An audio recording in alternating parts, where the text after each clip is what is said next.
Hey, how's it going? I was going to do a quick video just to show a new tool I got to tune the 74 MG midgets. So this has been the hardest of all the cars I've had to tune. It is nothing but a pain in the butt when it comes to getting the precision mixture levels for each carburetor. So tuning carburetors is really more an art form than it is a science, until I found this tool which makes it super freaking scientific and really straightforward to do. So I'm going to show briefly how people tell you to tune it, and I'm going to show you how you should be tuning it to get the best performance out of the car and none of the guesswork. Okay, so first things first, if you're going to tune a car, make sure you have at least over half a gallon of gasoline, which I'm just a hair over, and make sure the engine's warm. I've been idling it for about 5 minutes now. You can see here, everything's pretty good on the car. It's idled the right amount, just shy of 10 on the tachometer. It's right around 8 or 9. It's pretty warmed up. It's right about in the middle there at the end. It's about where it idles. It's got good oil pressure, which is always a good sign. So I've taken off the carburetor air filters, and what you're supposed to do for these is raise up the, there's like a little tap on the side here. It's a pin. I forget the name of it exactly, but you lift it up and you listen to the car. So you lift.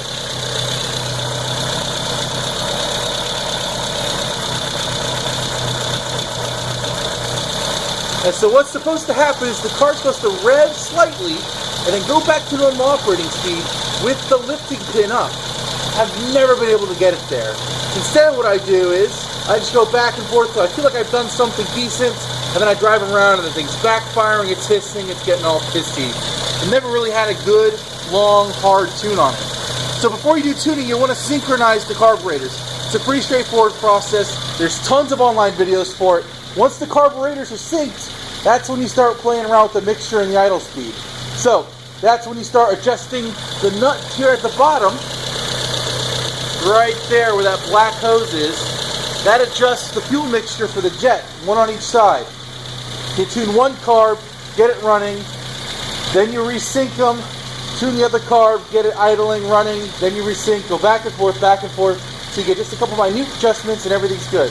So instead of this guesswork, we're going to use a color tune plug. And what this color tune plug will allow you to do is see inside the combustion chamber and look at the color of the flame of the combustion. And it's pretty straightforward from there. Orange, too rich. Dull blue, too lean. Bright Bunsen burner blue, it's burning perfectly. And you could just rev and check what the ignition looks like in combustion. So I'll probably end up running it a little more lean and idle. That way, on full rev when it's spraying gas, you get just the ideal mixture. Get that nice top-end RPM performance. So we'll see what that looks like in just a second. So this here is the color tune plug. But what it has is you can see the body in the middle here is transparent. So you can kind of see around the diode, which is the ignition on the inside here, and you can see through it. There's my finger color. This will allow you to observe the spark. Now it comes with a bunch of different things.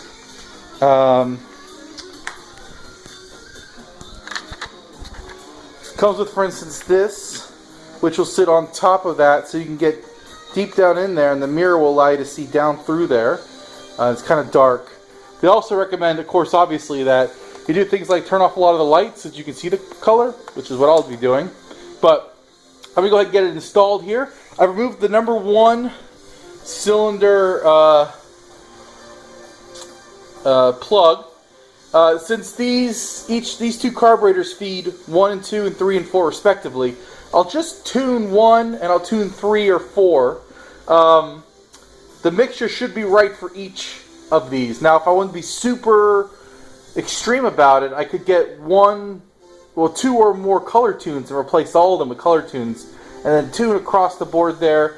I just want to get it pretty close to okay so that it doesn't cause or get bogged down when accelerating.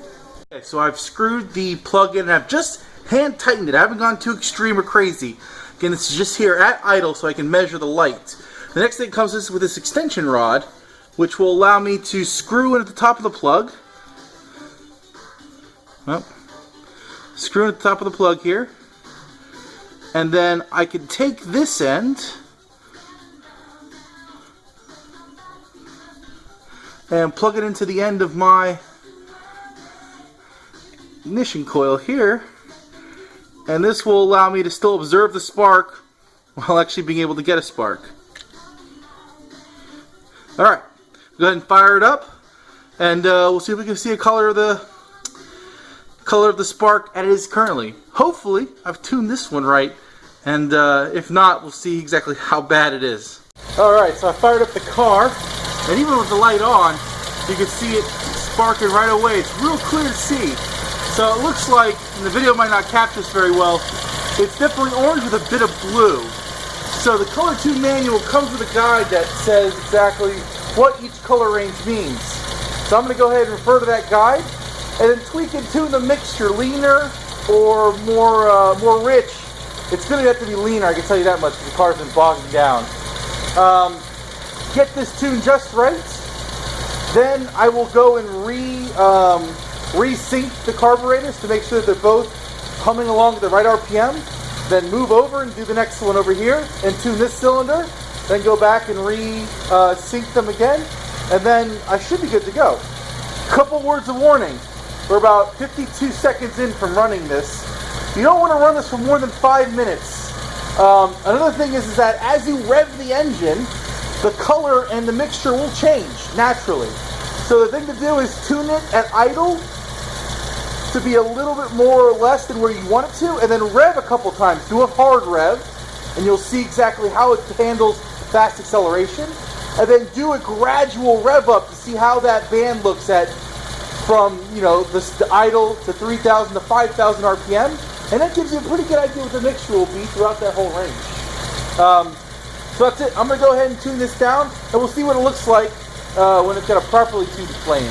Okay, so something I didn't show in the previous shot, I've already moved them back again, but one thing I noticed, and one thing you can do, is you can actually look at the bottom of the spark plug, the tip that comes out, and we'll take a look at an example real quickly here. But the color of the spark plug can actually tell you a lot about how the combustion's looking, in addition to the color tune.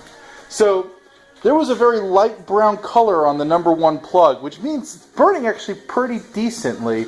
I only had to adjust the fuel mixture a quarter turn to get it to light the way I wanted it to. However, if you look at this one here, which came out the #3 cylinder, I think I may have found my tuning problem. This is black and caked in soot, which simply means it's burning probably way too rich in the rear 3 and 4 cylinders, and that my second carburetor is probably tuned to be way too rich. So I've gone ahead and moved it to the #3 cylinder here. I've rehooked up everything again. We're going to turn the car over again, see what we got for color, and then tune appropriately.